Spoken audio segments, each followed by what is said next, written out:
Well, Fastamai, good afternoon. Welcome to the Mannin line, an open line again today for you. It's Beth looking after things for Andy this week while he's on holiday. Howard is on the phones and we'd love to hear from you this lunchtime. Let us know whatever is on your mind. One of the main things people were talking about during breakfast this morning was the high street. I know we touched on this last week. How can we keep it alive here? What would persuade you to always think local first? We also heard about the copper network being switched off toward the end of this decade. How do you feel about that move? Have you already made the switch to fibre? And as we just heard in the news with Siobhan, should AI in the UK become something of a superpower? All that, or perhaps you'd like to talk about something else entirely. 66 13 68. That's the number to call. We would love to talk to you. You can also email us, studio@manxradio.com, or you can text 166 177. You can add us to your contacts in WhatsApp as well and text us for free. That's 07624 166 177. We can go straight to the lines though now and join Julian. Good afternoon, Julian. Hiya, Beth. How you doing? I'm good, thank you. How are you? All right, yeah. Couple of points. One comment on last Friday's Mannin line. But just first, yesterday's Perspective programme, you had the chair of the MUA, John Wannenberg, and he said something that caught my attention. I'll quote what he said. I heard an interesting statistic from DEFRA. Had we had the wind farm that we are hoping to have up and running during the energy crisis, then it would have been paid off in 9 months. That's incredible. This raises some serious questions, Beth. DEFRA is supposed to be providing an unbiased planning review of the Caervie wind farm at Erie Staine. So who at DEFRA is giving a biased positive opinion to the chair of the MUA? And actually, for that matter, how is it DEFRA's position to even offer opinions to the MUA? And what they're saying at DEFRA, that the payback time would have been only 9 months, is absolutely ludicrous. I'd like to know who that was and what sort of a calculation they've come to with that. OK, Julian, as ever with something like this, we can only ask the question and see if we can get those details. But that's something we can certainly try and find out, yeah. Yeah, and the other question was also on Friday's Mannin line. Tony B was asking about who Tynwald is taking advice from. And Chris Thomas called in and stated that Tynwald is taking his advice on Kroger Gas from a consultancy company called RPS. Now, if you look at their website at rpsgroup.com, it is literally plastered across multiple pages with ESG, renewable, sustainability, and just transitions to net zero. I also noticed that RPS's parent company, which is called Tetra Tech, that's been going for years, took over RPS in 2023. And the parent company's major shareholder is Vanguard, which is interesting. Tetra Tech is currently supporting Ørsted and Dominion Energy's vast new offshore wind farm off the Virginia coast with permitting and technical advice. So just interested to know, in the government, who chose the RPS Group consultancy and how much control are they exerting over the island's decision-making to get the gas field done? Because it does seem to be taking an awful long time. All right, Julian. Well, again, as I say, Chris Thomas very kindly phoned in on Friday. If there's anything else maybe that he's able to add to that, or again, we can ask those questions and see if we can get the information. Yeah, last thing, actually, I noticed there was talk about how the food that we're making, only 6% locally. Just so happens, I was in Tesco and I've also been in Robinson's. There's a big price disparity. If anyone checks out rump steak in Robinson's at the business park, at the moment it's $19.99, so say 20 quid per kilo. The equivalent quality, which is Tesco Finest, in my opinion, is $25.49. So for every kilo of rump steak that you buy in Robinson's, you'll immediately save £5.50. That's quite a saving for a local meat. And, you know, if the Holy Grail is about road miles, well, it's only up the road. So £5.50, and it's local, and it's really good, and we know where it came from. Well, that's a great advert for them there, Julian. Thank you very much indeed. Yeah, thanks, Beth. All right, cheers. Take care. That was Julian with a number of questions there, as I say, which we will try and get some information on. Let's go to line 2 and join Vivian now. Good afternoon, Vivian. Good afternoon, Beth. I want to talk about the young people that were on Phil's programme yesterday from Castle Rushen. Yes.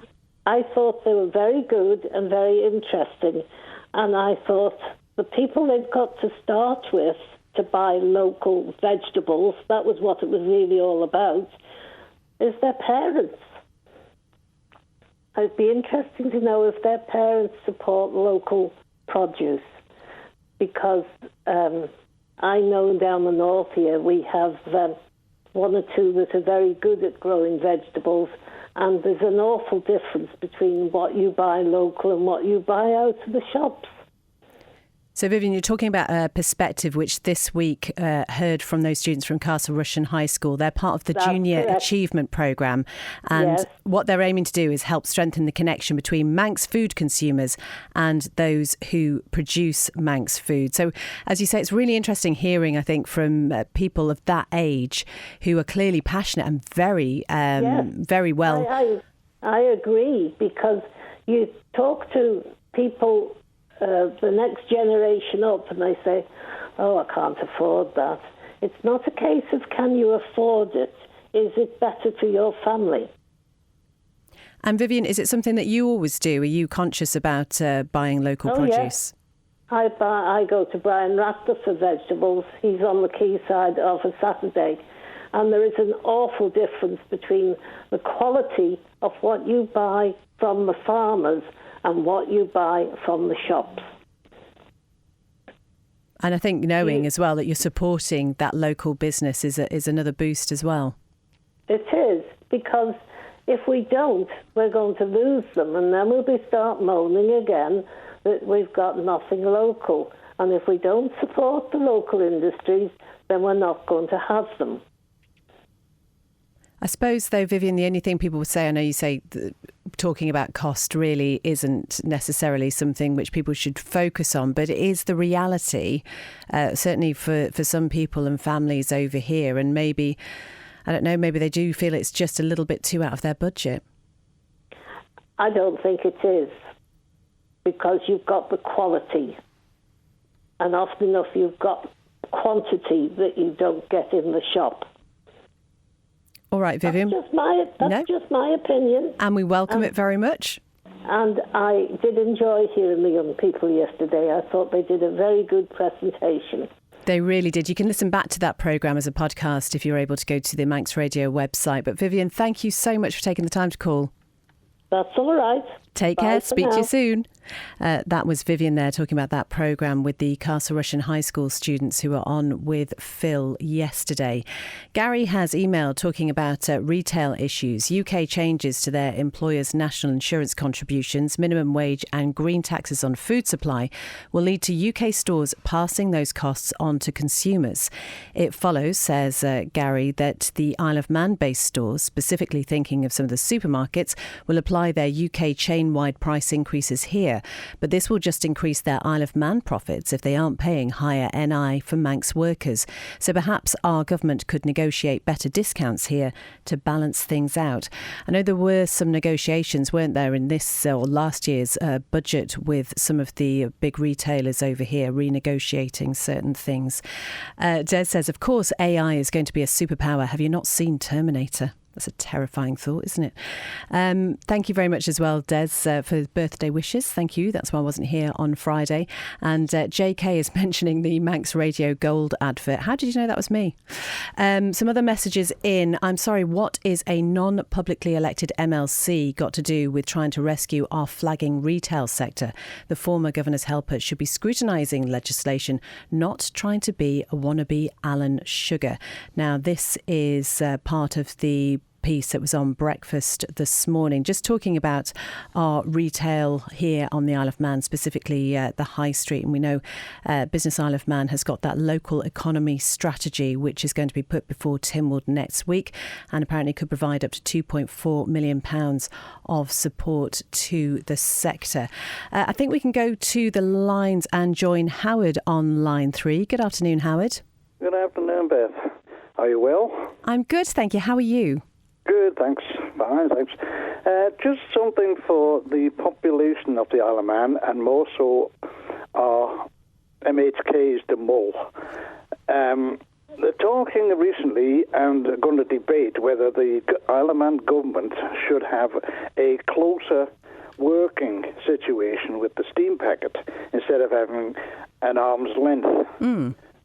Now, we haven't, but Jersey and Guernsey had problems down there with their separate governments, unable to decide which shipping company, because Condor, the end of their contract is finishing this year, and they were unable to decide which one they were going to go for.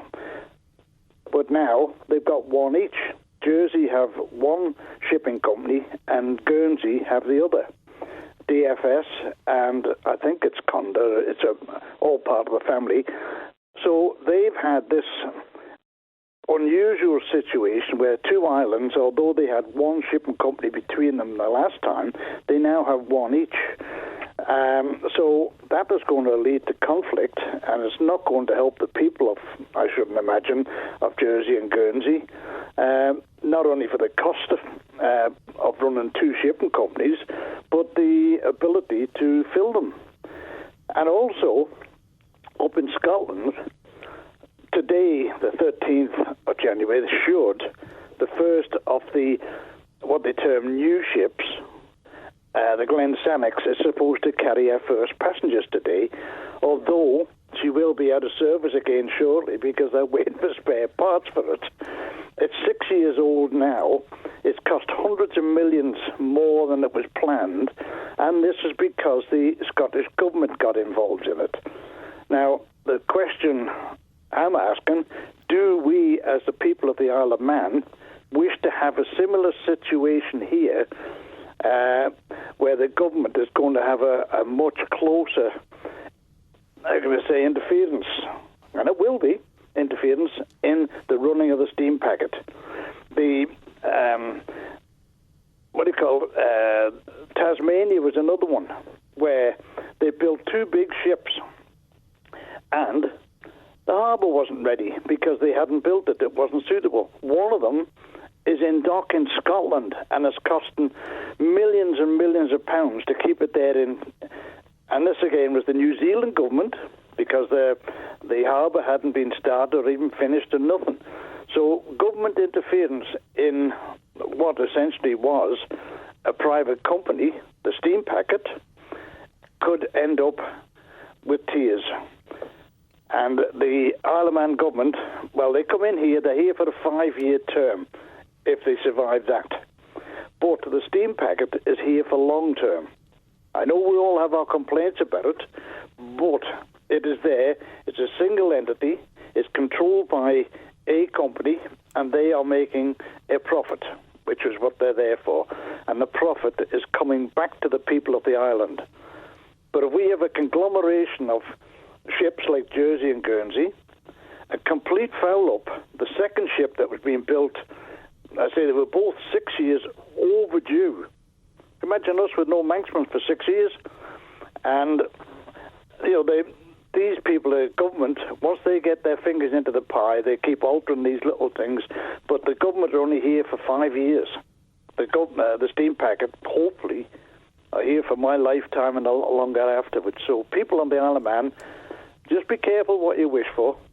And the people that's in the government, MHKs, MLCs, just keep your hands in your pockets and let the steam packet run it, and just keep an eye on them. All right, Howard, thank you very much indeed. Lovely to talk to you. Take care. Take care. That was Howard there with some thoughts about the steam packet and the government's involvement in that. Let's join Mark now on line one. Good afternoon, Mark.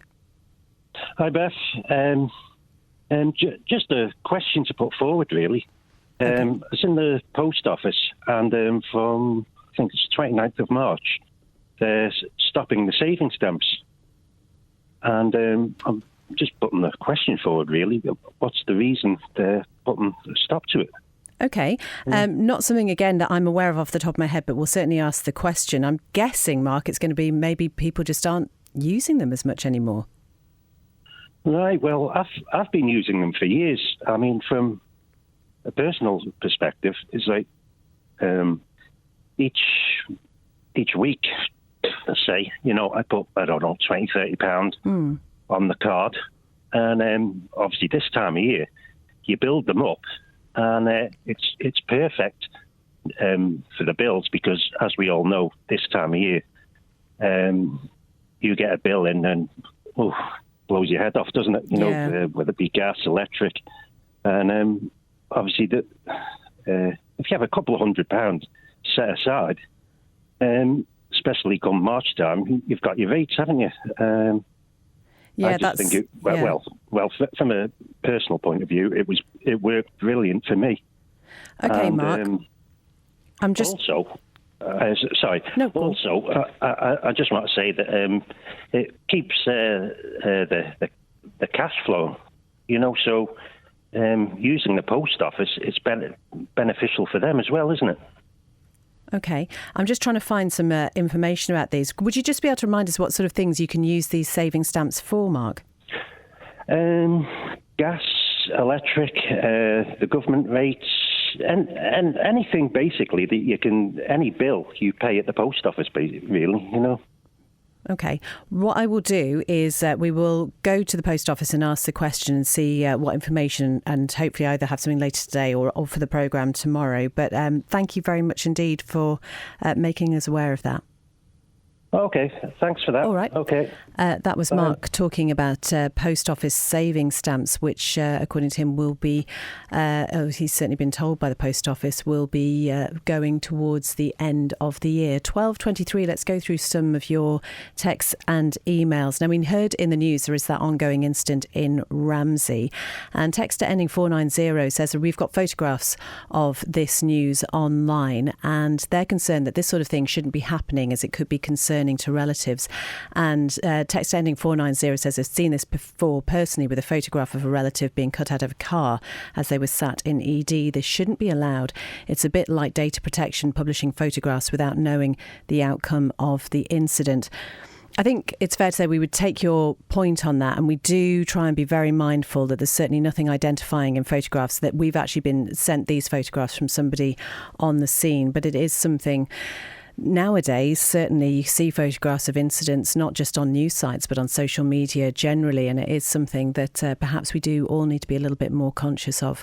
Texter ending 068 says, I buy all locally produced food. Vivian is right. The locally grown food tastes so much better. Carrots taste like carrots. They keep for longer too. Supermarket carrots are rubbish, quite frankly. Good on Julian, says texter ending 950. We love Robinson's. Great quality, lovely staff. Tesco's vegetables are and fruit is poor quality, according to this texter, when they actually do have stock in. It might not necessarily be a completely fair comment. Texter ending 653 would love to know what research has been carried out for the earlier caller to back up a claim that families are able to afford fresh produce. Clearly fresh is best, but it's not always easy for a busy family to cook or afford fresh. It's not like when perhaps she was younger and families could live on one salary and the other cook. Vivian must be loaded if she can buy Manx food. Ask her if she can buy a Manx chicken. Do the kids who were on with Howard know if their pot noodles are Manx, says texter ending 011. It's a little bit naughty, that one. Derek says the best way to encourage people to shop on Strand Street is to put a glass roof over it and making a shopping centre. This was supposed to be looked at years ago, but nothing happened. What do you make of that? Would you go down Strand Street if perhaps there was a glass roof over it? Howard, would you be up for a glass roof over Strand Street? You know what? Yeah, I think it's not a bad idea. It's been discussed before, hasn't it? And I think if you go over to Southport, I think it is, the drag down there, it's Athol Street, I'm trying to think of the name of it. But I'm sure people have been there. A lovely old Victorian structure, which I dare say has had a lot of, or needs a lot of work to keep it up to maintenance. And that's the problem, I guess, with these things. A, the cost of putting it in the first place, and then B, it all having to be maintained and cleaned and all the rest of it. But you can imagine, and they do exist in other places, that it does work, and that clearly a day like today, you're far more likely to want to wander down a shopping street in the dry than get soaking wet, aren't you? So it makes sense. It's just the cost and the, who's going to fund the cost? How much would it be? How long would it take? Would you ever see the money back? And would it not be like a greenhouse when it's really sunny? Because it does get sunny occasionally here on the island. It does. I suppose in the scale of things, being the Isle of Man, that would be fairly well down the list of worries. But yes, you're right. I think if it's open-sided, then you do get a bit of a greenhouse effect. But if it's equally a bit of a sort of wind tunnel as well, you're probably not going to worry about people passing out in the heat. But you don't know. You just don't know. Just on a sideline as well, actually, totally different. But thinking of water, someone texted in to say they reckon they'd spotted a Russian sub off the north coast of the Isle of Man. Ooh, did you get a photograph? I haven't seen one yet, no. But if you've got one, particularly if you've got an underwater camera, obviously, even better. 66 13 68 is the number if you'd like to give us a call this lunchtime. We would love to talk to you about whatever is on your mind. You can also text 166 177, email us studio@manxradio.com, or find us on WhatsApp as well.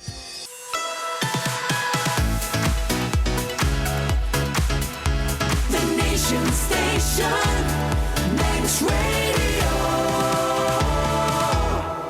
When the Mannin line's not on air, call Manx Radio to leave your opinion for broadcast on 682 631. Or over the next half hour, you can call us live on the programme, 66 13 68. We love talking to you. We can join Jewin on line 1. Good afternoon, Jewin.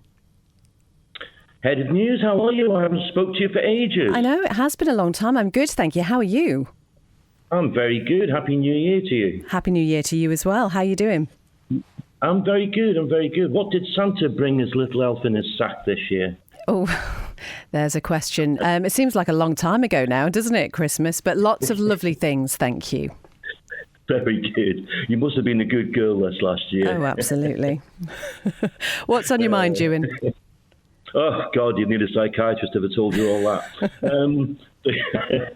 And just listening to the High Street talk, and yeah, I mean, as Howie was saying there, I think they were talking many years, it must have been 15, 20 years ago, they were comparing it with Carlisle, and I think the arcades in Carlisle, and they were talking about could that be done in the Isle of Man? And I think, I mean, high streets are dying everywhere, and I think we've got to reinvent them in some way. Rates are expensive because you zone A prices, and of course the price that people or landlords have paid for the properties brings that kind of rental value as well, because if they didn't get a percentage back in their rental, then obviously they're going to pull out of property and put it in a different kind of investment. So it's a difficult one. So maybe if some of the shops were like shared shops, smaller shops, boutique, unique shops, that might share the rents for people, like a community share, and go into like give people a chance to do that. I did that many years ago up at the Village Walk in Oaken, and we kind of resurrected the footfall up there by shop sharing. So maybe a reinvention of that, and putting a roof over. I mean, when you go to a lot of different countries, I mean, they go for people go for the day out in a sheltered place, either so they don't have to put the aircon on at home or put the heating on. But generally, it's a place where people can socialise and go and sit and have a coffee, have something to eat, walk around shops. And I think we've got to think outside the box maybe and try and reinvent the shopping per se. It's an interesting one, actually, June, because last week we were talking about banks and particularly thinking about the news of Barclays closing its branch in Ramsey. And people were talking about the idea of having hubs. And so, you know, just thinking about what you're saying there about shared shops, you know, almost having those little shop hubs that make it maybe more convenient for people, because convenience must be top of the list, really, when it comes to people and their what they need from their shopping experience. Yeah, and if anyone who's starting up, I mean, the startup cost is crazy. And of course, landlords want security of a lease, and, you know, get out clauses of 5 years. People can't afford that on the rents, even out of town. So, you know, if landlords are a little bit more easy on getting people in there, have pop-up shops, and maybe the government said, listen, you know, we'll do some kind of initiative with rates as well to help people along, as long as people commit to doing it. I think it's got to be a shared responsibility, because I say it's not just our problem, it's everywhere now. The whole online shopping has created this. I mean, everyone thought it was fantastic, but now everyone's moaning because there's nowhere local to shop. And just on the point of what Julian was saying there about the cost of local stuff, I think Robinson's for general stuff. I mean, potato. You went up there and got a big bag of potatoes, big bag of eggs, and steak. I don't think it's priced any higher than Tesco, and you're looking after the local farming community. With all this green agenda that's going on, my points on that, but the food mile is so much less. We've got a product that we know where it's coming from, and we know what's in it.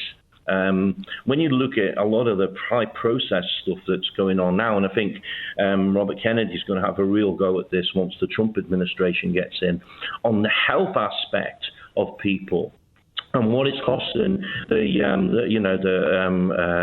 NHS as such and governments for keeping people healthy as to the amount of stuff that they're eating, which is like ultra processed and GM. There's definitely got to be a call for supporting our own. I think we're unique in the island, and I think if we can, just get our act together, think outside the box, and support our local farming, I think we could be all right. But we've got to have that will of government to do that. All right, Julian, thank you very much. Lovely to talk to you. Take care, Beth. Take care. Speak to you soon. That was June there talking about the high street and how it might need to be reinvented somewhat. And somebody did actually just message in saying shared shops. Do you mean like supermarkets? So, yeah, that's a good point there, Des. A couple of texts and emails. John says, has the public looked at the MUA financial statements released? 39% of the fossil fuel electricity produced by the MUA exported to the UK for 23-24, despite Climate Change Act 2021 obligations. It's not green and can easily improve the Isle of Man's position. Mr. Wannenberg talked about the cost of gas. We should consider the cost on our environment and not push a wind farm in an area very sensitive to the industrial impact. We need renewables, says John, but in the correct positions. Message here from Paul in Castletown on WhatsApp, who says there seems to be an anti-Tesco brigade on here. I've always found their goods to be of good quality and competitively priced. And Graham from Mannin Van Hire has messaged and said, I was going to send this last week to end your gritter puns.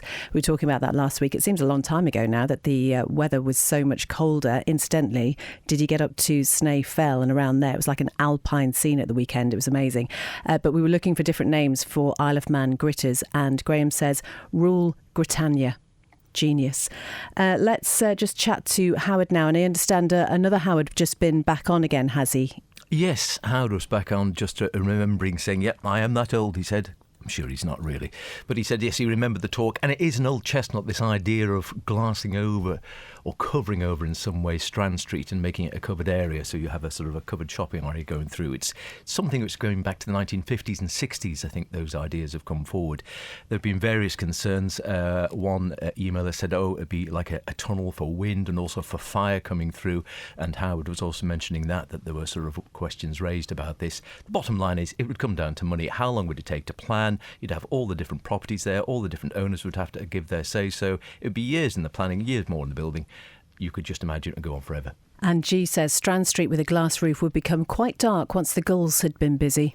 Well, yes, I was just... Mary was saying something along the same lines. She says, the seagulls target my windows regularly here in Douglas, hence glass roofs in Strand Street, a bad idea. Well, it wouldn't have to be glass. Or I suppose you could have soundproof glass, Mary. You could have soundproof glass so you wouldn't actually hear anything coming through, or bulletproof glass.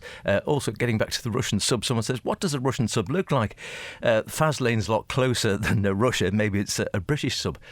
I'm no expert on that. According to The Hunt for Red October, I think, Russian subs have like a red star on the tower, and then British ones probably just have a Union Jack or something, don't they? Right. I did say we were going to ask the post office about what Mark called in about the savings stamps. We have been in touch with them, and we can tell you that the sale of savings stamps is being stopped, but they can be redeemed in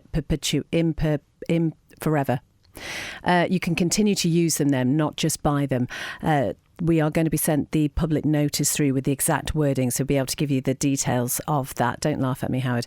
But yeah, so it seems that they are going to stop selling them, but you will be able to still use them if you've bought some recently. So I don't know whether that gives you any comfort or not. But it's really interesting what Mark was saying, just that notion of saving, and perhaps that's something that we've got out of the habit of, and just making sure that we've got that sort of pot ready for when bills come through, particularly as he was mentioning for things like rates, but I understand they can be used for all sorts of things. We had a text from number ending 747 who says you can also use saving stamps towards car tax as well.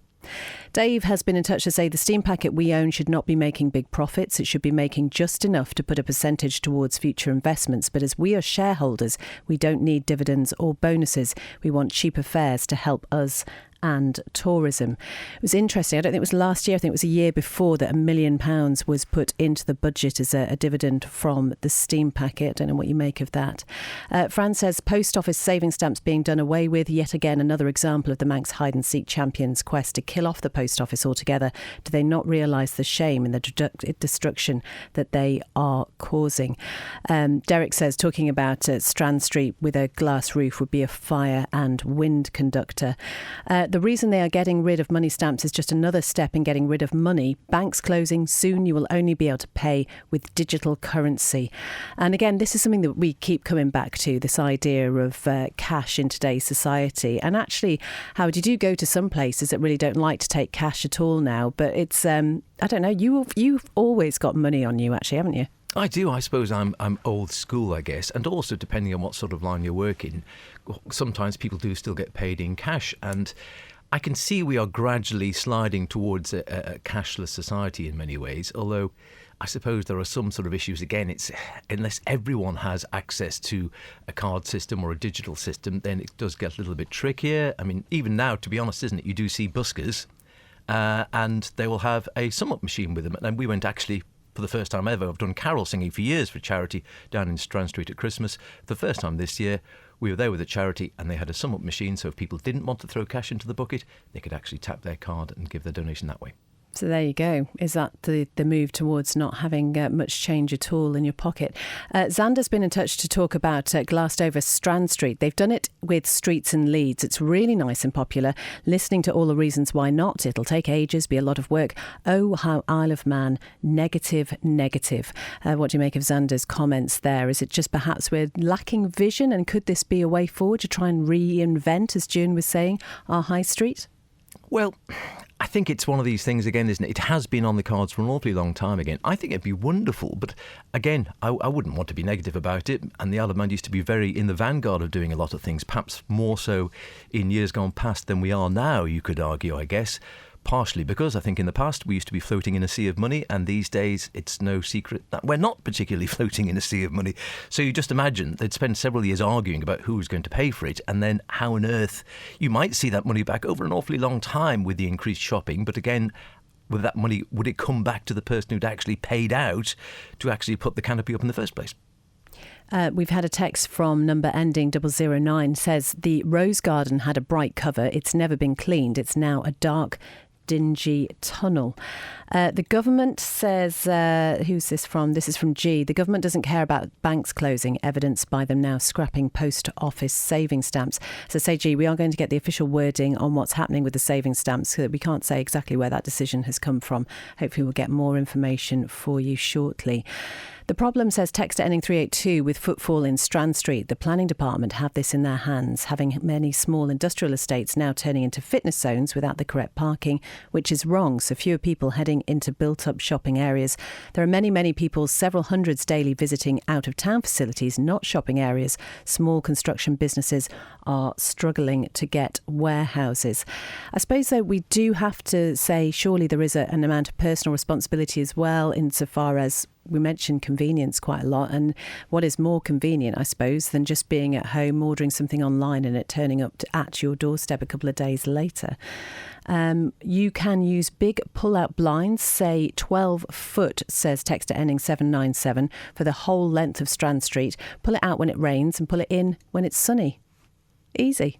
There's no answer to that, is there? I suppose it sounds a great idea. I don't think that one's actually going to work necessarily. But as for online shopping, you can see, I often think there might be a sort of a a kickback at some stage, in the same way that if you'd asked someone 30 or 40 years ago, would vinyl records, LPs, be popular in the mid-2020s, they would have said absolutely no way. They'd be long gone, just museum pieces.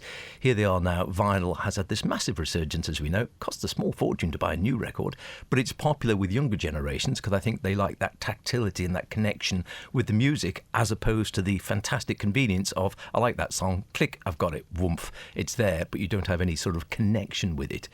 Same with food, I think. If you're ordering, I don't know, loo roll or cat food online, yeah, they're heavy and bulky to carry. But if I want to buy fresh vegetables, fresh fruit, any products like that, I want to see what I'm buying, really. And as it's been mentioned beforehand, and you can take your pick on where you want to go, Tesco's or Robinson's or all the other wonderful places on the Isle of Man, buying local or not, as is your preference, you want to see what you're buying, surely, before you actually get it. I'm intrigued about how heavy your loo roll is. Also, this thinking about vinyl, I mean, how many of us actually cry when we think of how much vinyl we got rid of? I don't cry at all because I haven't got rid of any of it. That's probably where all mine is too. Text from Ron says, turn all the unused rooms above the shops into flats and young people will regenerate the town's main street. Ron, do you know what I find fascinating is when you walk down any street, so think about Strand Street, but also Michael Street in Peel, and you look up and see how beautiful those buildings are at the top, that sort of history that's there, and just architecturally how gorgeous they are. Maybe there's something in what you're saying there. Get rid of My Cards, forcing people to have a bank account that you don't want. Post office stamps, next cash, digital only. That is great until the system crashes, says texter ending 501. So with using a card machine for charity, the banks make a cut, asks G. Des in perpetuity. I think I've said it right that way. For most of December in the run-up to Christmas, Tesco was selling cabbages, Brussels, turnips, carrots, or many of the veg for 15 pence each, and it was flying off the shelves. It's price that sells, even if you want local. If the veg is 3 times the price these days, you cannot afford it, so you probably say no to it, says a WhatsApp caller 134. Steve says, I think people are being a bit selective about talking about Robinson's and the great prices in there. I've been in twice in the past month as it's my closest store, and I've walked out again as sometimes their prices were 30 to 50% more expensive than other supermarkets. I guess that's the thing. Certain items possibly are going to be a little bit more expensive. Glass roof on Strand Street, whatever next, maybe an £82 million ferry terminal you can at least use for at least 4 hours a day would be a fantastic idea, says Fran. I think one of the things we're also maybe skirting around a bit with food again is the elephant in the room, as they say. I'm not suggesting we eat elephant. Is basically we've got very used to not paying enough for our food.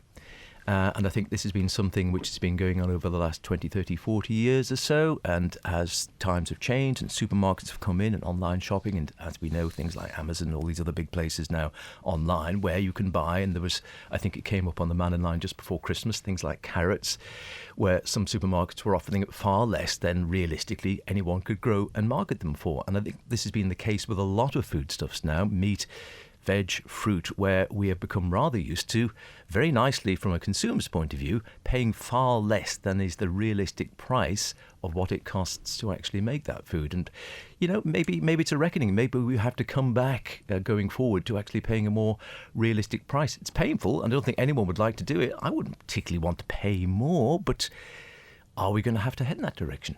Do you know, this is where I think something like Clarkson's Farm with Jeremy Clarkson has done a great deal of good in really making us aware of what's involved, certainly in the farming process. I mean, we hear on programmes like Countryside with Simon and Kiri just what goes in to farming. I mean, it's not an easy job to be in, but the rewards, certainly for us as the public, when you look around at the green fields and whatever, are immense. But actually to be in that industry and to be faced with those sort of profit margins, definitely not an easy thing. And as you say, I think that possibly does then lead us on to the fact that, you know, should we be expecting to pay a little bit more? Well, and I think the basic answer is yes, in many ways. And I think it is like so many things in business, you know, the bigger your order, the cheaper it gets. So if you've got sort of buying power, if you're doing tens of thousands of tons as opposed to 1 or 2 tons, then the product price or the unit price is going to be that much cheaper, I guess. And so again, if you're talking about local, this is where it comes down to, isn't it? If you're farming on a small scale level as opposed to massive, then there's going to be a difference. Always is. We've got the official wording now from the Isle of Man Post Office about savings stamps. They say, as we continue to adapt to changing needs, we're announcing the cessation of post office savings stamps.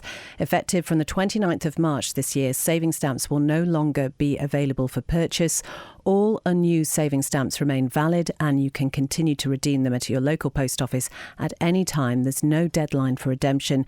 Sales of savings stamps may end earlier should stock be exhausted. So that was issued on the 3rd of January this year. And so effective from the 29th of March, savings stamps will no longer be available for purchase. David says, for me to go to Strand Street, you'd have to ban everyone from using their e-cigarettes, and good luck with that. That would be something that wouldn't be very much better if you had it covered over. John says, we live in a trending life. Vinyl records, even kitchens are making a renaissance with real wood back in fashion. And texter ending 068 says it's strange people will spend £2.50 or £3 for a coffee but complain about the price of healthy vegetables. I refuse to pay £3 for a cup of coffee. So as things stand, we have got through most of the texts and emails that have been sent in. 166 177. You can email studio@manxradio.com. Still 5 minutes or so if you want to give us a quick call. 66 13 68. Some of the message that was sent in after we were talking about certain items on breakfast this morning. This came from texter ending 223. When will the government wake up to the fact that people have less disposable income? 22% plus stealth taxes galore mean there is less money around. Our retail offering is shrinking. Just wait until the exodus of the younger generations moving off the island for a better life. Intelligent action required. A strategy to attract high-spending tourists and more fun for young people. Avoid the slide into an island of dreariness and drudge. Texter ending 562 says, regarding the H zone, this is about parking. I think they were talking about parking in the centre of Douglas. I think government are trying to emulate smart cities, copying policy across. You need the infrastructure to support that. Regular and reliable public transport for a start, which we don't have. Restricting people from having personal vehicles. The nanny state is also detrimental to people going out and spending in the shops and towns throughout the island. If you need some shelves or bulky items from the DIY store, for example, good luck trying to do that on public transport. Let's go back to the lines and we can join Andrew. Good afternoon, Andrew. Good afternoon, Beth. How are you doing? You all right? I'm good, thank you. How are you? Living the dream today. Oh, good. It's just a quick one. There's been a lot of conversation about people talking about Tesco's, buying locally, priced food and all that type of stuff. But if we really are honest with ourselves, first of all, a weekly shop these days in Tesco's is better quality and a damn sight cheaper than what it was when it was ShopRite. And I can tell you for nothing, right, these guys at ShopRite and at Robinson's, I'm sure they've made a very good living out of the Isle of Man over the years. So when you think about when you go into a shop and you're thinking, why, I'm spending £200 a week on my weekly shop as a family of, 4 or 5 with kids and stuff like that. The reality is that's a lot cheaper. So someone was making an awful lot of profit out of the Isle of Man, and I think we do forget that. And I want to pick up on a point Julian made around, he went to Robinson's and bought steak there. What I would like to just say to him is, A&J Butchers are up there, and they do an amazing job, but actually he thinks it's Manx meat. That might not be meat from the Isle of Man. So, we're talking about we know what's in our food and we know where it's come from. I'm going to be really honest. I don't think people do. I don't know what goes in, what fertiliser goes on land on the Isle of Man and all this type of stuff. So I just think we have to be honest with ourselves, and we've just got to be a point where, to your point around fruit and veg, it isn't that cheap. So the lady earlier on who said, well, it's a choice. It's not a choice for a lot of people. So I think we just got to go and buy what we need to get the best deal where we need to get it. But just remember that actually we get a lot of Tesco vouchers these days if you shop at Tesco. So you go to Tesco and spend money on your club card, you save a lot of money and you get a lot of money back. So I'm just trying to be, I think we just need to give our heads a little polite wobble. You don't work for Tesco, do you, Andrew? No, I don't. But there's the reality of the situation. I think the island is probably better off for the selection they're giving at a price that's much lower than what we've seen before, where other companies historically are probably, as I say, they've probably all made a very, very good living out of the Isle of Man over the years at our expense, no one else's. So, Andrew, thank you so much for taking the time to call. No problem, thanks. Take care. That was Andrew talking about food prices there. We've had a text on WhatsApp from number ending 633. I'm a single mum to one. I try and support local Manx produce when I can, but yesterday I visited a store for my weekly veg and it was £15, around 3 times the amount I'd pay in a supermarket. They find that one of the other supermarkets that we haven't actually mentioned yet is the best for the cheaper food shop. They have a great value range. Which person first mentioned the 15-minute village town on the island? Curious to know who that was. If you could find out, probably have to go back and look at that. It could be insect meat, says Des. That's a nice thought. Why doesn't the government impose a minimum, say £10 delivery charge for online purchases arriving on the island for domestic households pushing orders to via local business? Simple, says Andy. Would you be up for that? How happy would you be with that? I guess the question would be, where would that £10 go to? The Eaton Centre in Toronto, Canada has a glass roof and it's brilliant, says Daff. Des says profit is a main factor in the cost of everything. Everyone wants large profits, not small profits. Many glass roof shopping centres are beautiful and there are loads more like it, not just in England but all over the world, says Dee. No fire risk, no wind tunnels, and where's all the seagull poo on Riley's glass roof? That is not a problem there. In town, please make the car parking spaces bigger. I would pay extra to stop having my car with dents. That's a problem, isn't it? Actually, I do find sometimes the parking spaces do seem a little bit smaller, but I think probably, Howard, it's just that the cars have got bigger.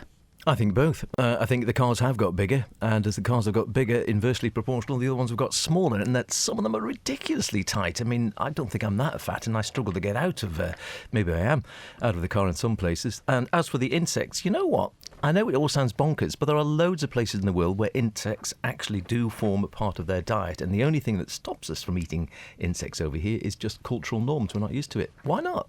Well, maybe we need to watch more of those celebrity programmes where eating insects is de rigueur. Absolutely, yeah. I'd go for a, woodworm sauce. Why not? Yeah, I was going to ask you the weirdest thing you've eaten, but I probably won't, actually. It's nearly lunchtime. We are just coming towards the end of the programme. Just a few more texts in. I work 50 hours a week, says Kelly, and I'm struggling to pay bills and I can't afford my heating, so shopping locally I just can't afford. And a lot of my family and friends can't. I would love to buy local, but unfortunately I just can't. So that's the reality there, that cost really is prohibitive for some people. Felton's in Ramsey, a very good example of a business who will order items if you ask. I wanted, says texter ending 068, a baking dish in a larger size than they had. They simply ordered the size I wanted and it arrived quickly. I could have gone online, but I didn't. So that's a good point. And I think, again, we touched on that last week, actually. Sometimes it's good to go into a local shop if you've seen something online and just see maybe what can happen locally. And just finally, 068 says the bank closures are destroying the high street. People who did their banking would then spend in the shops. It leaves sad, empty buildings. Please will people use their bank branches? Please will people shop locally? Ask if the shop can order an item. Only use the internet as a last resort. And just very finally, Will says, how about people who don't own a driveway but own a car? We should tax them for parking on the road. We could probably pick up some of these conversation starters on tomorrow's programme.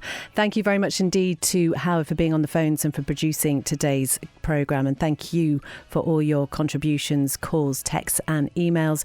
Chris Quirk is sitting in for Christy on 1 to 3. I'll be back with update of 5. Speak to you then.